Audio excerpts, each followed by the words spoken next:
দেশে আর কোনোদিন যেন ফ্যাসিবাদ মাথাচাড়া দিতে না পারে সে বিষয়ে সবাইকে সতর্ক থাকার আহ্বান জানিয়েছেন প্রধান উপদেষ্টা ডক্টর মোহাম্মদ ইউনূস। বলেছেন, ফ্যাসিবাদ দমনে যেন আবারও ১৬ বছর অপেক্ষা করতে না হয়।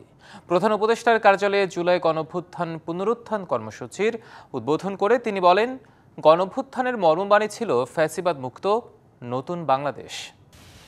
২০২৪ সালের জুলাই গণঅভ্যুত্থানে অনেক রক্ত নদী পেরিয়ে পতন হয় শেখ হাসিনা সরকারের। ৫ই আগস্ট শেখ হাসিনা দেশ ছাড়লে ৮ই আগস্ট অন্তর্বর্তী সরকারের নেতৃত্বে পথ চলা শুরু হয় নতুন বাংলাদেশের। এরপর নানা সংস্কার, বিচার এবং নির্বাচনের প্রস্তুতি নিয়ে এরই মধ্যে ১ বছর পার করতে যাচ্ছে বাংলাদেশ।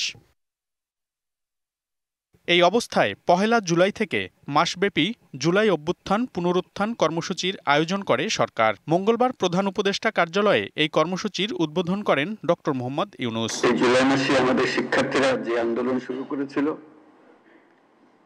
তা এক অভূতপূর্ব গণ অভ্যুত্থান রচনা করে আমাদের মুক্তির স্বাদ দিয়েছিল। জুলাই ছিল দেশের গণতন্ত্র পুনরুদ্ধারের লড়াই এক অমোঘ ডাক। শাইনি চুলে এখন হবে সব হেয়ারস্টাইল। সিল্কোর দ্বিগুণ শাইনি চুল প্রতিদিন। এক জনতার জাগরণ, সেই আন্দোলনের মর্মবাণী ছিল ফ্যাসিবাদের বিলোপ করে নতুন বাংলাদেশ বিনির্মাণ,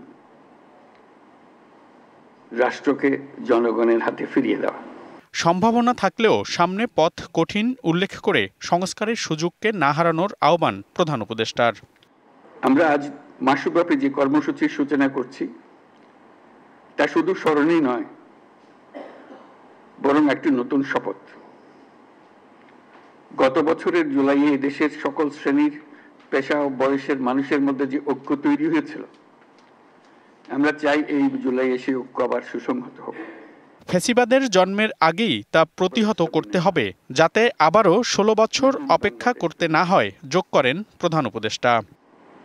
আমরা প্রতি বছর এই সময়কালটা উদযাপন করব, যাতে পরবর্তীতে ১৬ বছর আমাদের অপেক্ষা করতে না হয় আবার এই অভ্যুত্থান করার জন্য। আমরা প্রতি বছর এটা করব, যাতে কোনো স্বৈরাচারের কোনো চিহ্ন দেখা গেলে সেটা তাৎক্ষণিকভাবে আমরা বিনাশ করতে পারি। সেটার জন্য এটা অত্যন্ত গুরুত্বপূর্ণ। স্বৈরাচারের জুলাই অভ্যুত্থানের প্রতিটি ঘটনা ধারণ করে সবাইকে আবারও নতুন করে জেগে ওঠার আহ্বান জানান শান্তিতে নোবেলজয়ী ডক্টর ইউনূস। মনিরুল সোহাগ, ডিবিসি নিউজ, ঢাকা।